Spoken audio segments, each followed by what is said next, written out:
हिंदी कहानियाँ देखने के लिए चैनल को सब्सक्राइब कर ले और बेल आइकन को भी दबा ले ताकि मैं जो भी कहानी बनाऊँ वो आसानी से आप तक पहुँच सके। अरे वाह दादी, इतने सारे लड्डू राहुल को ही मत दे दीजिए। मुझे भी एक लड्डू चाहिए। मुझे एक लड्डू दे दीजिए दादी जी, फिर आप राहुल को खिला दीजिएगा। नहीं, ये सारे लड्डू मैं खाऊंगा। ये सारे लड्डू मेरे हैं। मैं तुम्हें एक भी नहीं दूंगा पिंकी। दादी, ये सारे लड्डू मैं खाऊंगा। आप पिंकू को एक भी नहीं दीजिएगा। ये सारे लड्डू मेरे हैं। हाँ मेरे बच्चे, ये सारे लड्डू तू ही खाएगा। ये लड्डू मैं किसी को नहीं दूंगी, पिंकी को भी नहीं। ये सारे के सारे लड्डू मैं तुझे अपने हाथों से खिलाऊंगी। आ मेरे पास, मैं तुझे खिलाती हूँ लड्डू। जाए पिंकी, जाकर बाहर के काम देख। राहुल को अपने हाथों से दादी मिठाई खिलाती है और पिंकी को बाहर जाकर काम करने के लिए कहती है। यह सब देख पिंकी रोने लगती है, क्योंकि पिंकी की दादी सिर्फ राहुल को ही प्यार करती थी, पिंकी को नहीं। पिंकी रोते रोते अपने माँ के पास चली जाती है। उसकी माँ उसको रोता देख उससे रोने की वजह पूछती है। क्या हुआ बेटा पिंकी, मुझे कुछ बताओगी नहीं तो मैं कैसे जानूंगी। माँ, दादी अच्छी नहीं है। वो मुझसे प्यार नहीं करती है। वो सिर्फ राहुल से प्यार करती है। उसने मुझे एक भी मिठाई नहीं दी। सारी मिठाई राहुल को ही खिला दिया माँ। बेटा पिंकी, मुझे पता है तेरी दादी क्या, तेरे पिताजी भी तुझे प्यार नहीं करते हैं, क्योंकि सबको लड़के पसंद हैं, लड़कियां नहीं मेरी बच्ची। इसलिए तू रोया मत कर। मैं हूँ ना, मैं तुझसे प्यार करती हूँ ना। ये काफ़ी नहीं है क्या तुम्हारे लिए।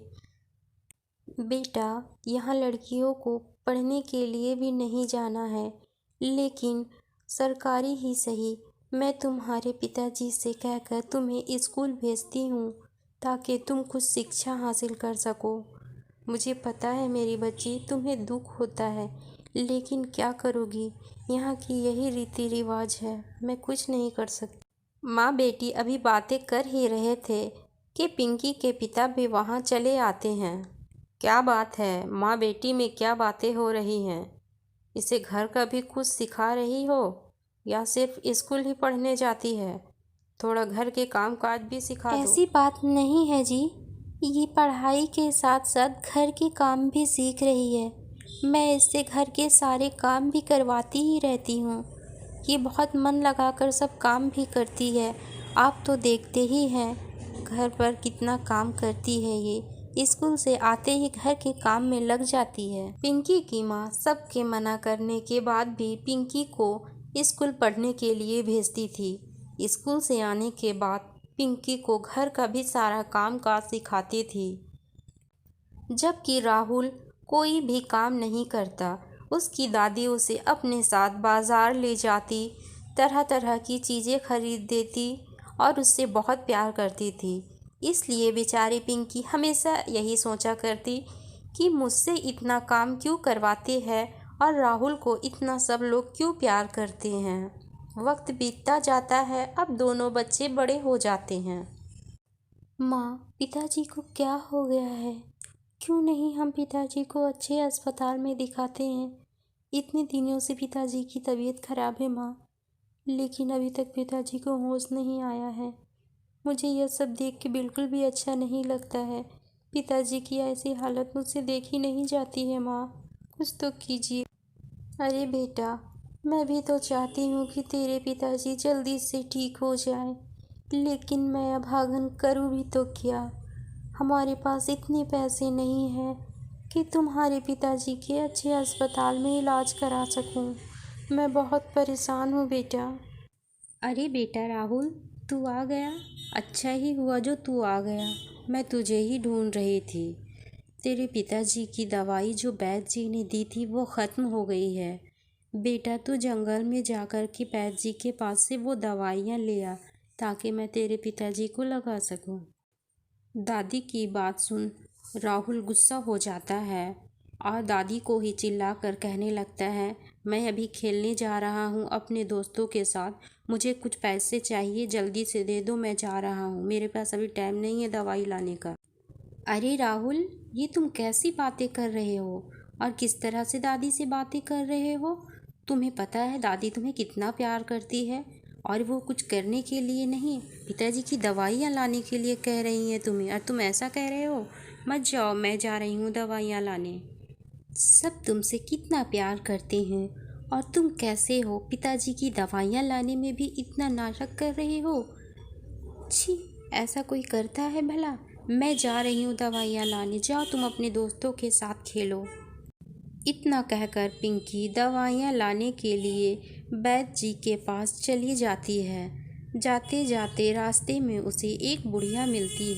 अरे बेटा, इतने सुनसान जंगल में तू क्या कर रही है? कहाँ जा रही है भला? मुझे तो बता। पिंकी उस बुढ़िया को सारी बातें बता देती है। वह बुढ़िया पिंकी को एक बोतल देती है और उसे अपने पिताजी को पिला देने के लिए कहती है। पिंकी भी अब खुशी खुशी वह दवाई लेकर अपने घर चली जाती है। पिंकी घर जाकर दादी को सारी बातें बताती है।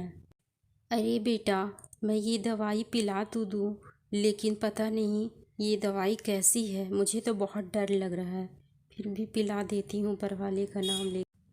वो दवा पिलाते ही पिंकी के पिता होश में आ जाते हैं, मानो वो दवा उसके लिए कोई चमत्कार बन गया हो। पिंकी की दादी उसके पिता को बताती है कि पिंकी ने ही तुम्हें ठीक किया है, किस तरह वो जंगल से दवाई लेकर आई जिससे तुम ठीक हो गए। पिंकी बेटा, हमने तुम्हारे साथ बहुत बुरा किया, हम हमेशा से बेटा और बेटी में फ़र्क समझते आए हैं बेटा, हमें माफ़ कर दो। अब घर के सभी लोगों को समझ में आ जाता है कि पिंकी कितनी अच्छी है। राहुल को इतना प्यार मिला कि वह बिगड़ गया, लेकिन बेचारी पिंकी इतनी डांट फटकार के बाद भी सबके काम आ गई। आज घर के लोग सभी बहुत खुश थे क्योंकि इतने दिनों के बाद घर में खुशहाली लौट आई थी। सभी लोग पिंकी का धन्यवाद करते हैं और बेटा बेटी का फ़र्क भूलकर पिंकी को बहुत प्यार करने लगते हैं। लोकप्रिय हिंदी कहानियाँ देखने के लिए चैनल को सब्सक्राइब कर ले और बेल आइकन को भी दबा ले ताकि मैं जो भी कहानी बनाऊँ वो आसानी से आप तक पहुँच सके।